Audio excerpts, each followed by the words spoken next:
Assalamualaikum warahmatullahi wabarakatuh. Untuk mengawali kegiatan pendalaman kita tentang akreditasi puskesmas dan manajemen puskesmas, mari kita lihat bagaimana sebaiknya peran kepala puskesmas. Banyak kepala puskesmas yang sebetulnya belum berperan sebagaimana adanya. Walaupun itu semuanya sudah tertulis jelas di dalam instrumen akreditasi, tetapi itu tidak tergambar di dalam kehidupan yang nyata pekerjaan sehari-hari. Kalau kita baca buku Bostock ini, ya, ini karangannya The Wall Street Journal editornya, itu menceritakan tentang bagaimana tokoh-tokoh dunia itu berpikir dan melakukan manajemen di perusahaannya masing-masing. Salah satunya barangkali bisa sampaikan bahwa bergerak cepat itu pada masa sekarang itu lebih bagus daripada bekerja lambat tidak membuat kesalahan. Berbuat cepat itu pasti membuat kesalahan dan itu nanti bisa diperbaiki secara perlahan-lahan. Tetapi kalau kita tidak bergerak cepat, maka zaman ilmu pengetahuan akan meninggalkan kita. Jadi zaman disruptif seperti sekarang ini memang kita harus bergerak cepat. Ini adalah tips yang disampaikan oleh Jürgen Schlemm di dalam bukunya Bostock ini. Nanti tolong bisa dibaca, ya. Nah, apa peran itu yang bisa kita lihat? Ternyata sudah ada. Salah satunya itu kepala puskesmas itu harus melakukan koordinasi. Tapi kebanyakan koordinasi itu tidak dijalankan dengan baik karena apa yang akan dikoordinasikan itu tidak diketahui. Pertemuan berjalan seperti biasa, rutin setiap bulan pertemuan untuk puskesmas. Lalu 3 bulan pertemuan dengan lintas sektoral. Tapi selesai pertemuan itu ternyata tidak ada hasil daripada, tidak ada kesimpulan dari pertemuan itu apa. Karena nggak ada kesimpulannya, maka tidak ada tindak lanjut yang bisa dilakukan. Apalagi di dalam pertemuan itu tidak disimpulkan dan direncanakan apa tindak lanjut selanjutnya. Nah, karena itu pertemuan demi pertemuan berlalu, tetapi cakupan puskesmas itu tidak berjalan. Karena apa? Karena koordinasinya tidak berjalan. Koordinasi itu apa? Koordinasi itu adalah bagaimana menyatukan pendapat, menyatukan langkah di antara para yang hadir semua lintas pelaku. Itu yang penting. Ya, jadi kalau itu nanti tidak ada kesepakatan, lalu tidak ada kesamaan pandangan, maka berarti koordinasi itu sebetulnya tidak berjalan. Kalau tidak berjalan koordinasinya, nanti pulang juga tidak akan ada hasilnya.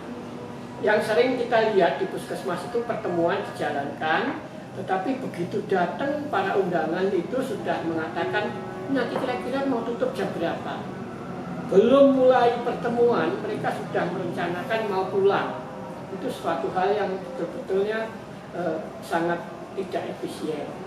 Itu menunjukkan bahwa semangat untuk melakukan koordinasi itu sangat rendah. Itu karena tidak dibiasakan oleh kepala puskesmas.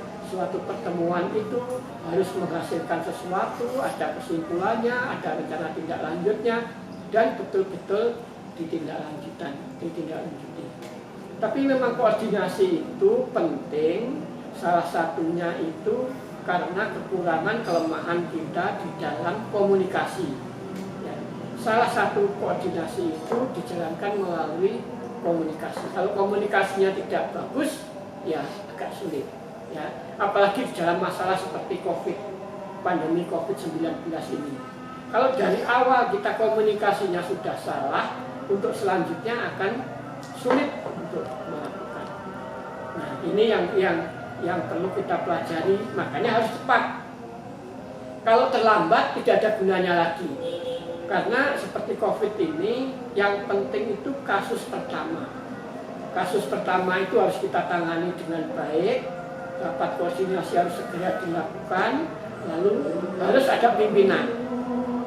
Nah, kalau pimpinannya katakanlah sekarang ini dari pihak kecamatan dengan di tingkat puskesmas atau di tim gugus penanggulangan COVID, maka maka mereka harus betul-betul mengambil alih pimpinan dan puskesmas harus memberikan data-data yang lengkap dan alternatif tindakan yang akan diambil, sehingga kepala kecamatan, Pak Camat itu akan dengan mudah memilih dari antara alternatif itu apa.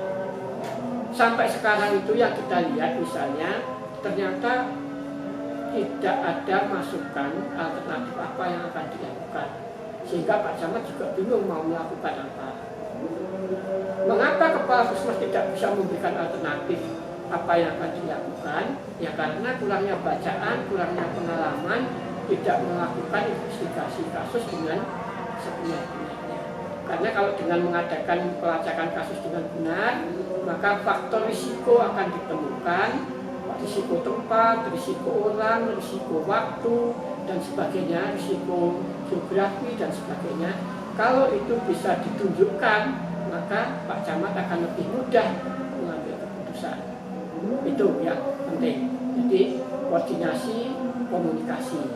Nah, kalau dua peran ini dijalankan dengan baik, maka banyak kegiatan lain itu akan menyusul dengan sendirinya, akan menjadi baik dengan sendirinya.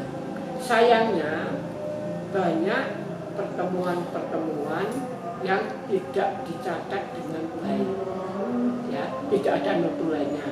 Yang pertama, moderatornya kurang menguasai sehingga tidak bisa mengarahkan koordinasinya.